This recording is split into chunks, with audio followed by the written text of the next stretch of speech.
ka rasa karkai bakin ciki, idan ka samu karkai alfahari da kafafa.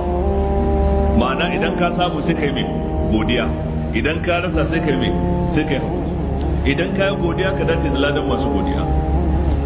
Wasa yadda zai shakiri la in shakartum la azidannakum. Idan kuma ka rasa ka yi hakuri sai ka dace da masu hakuri. Inna ma yuwaffas sabiruna ajrahum bighairi hisab.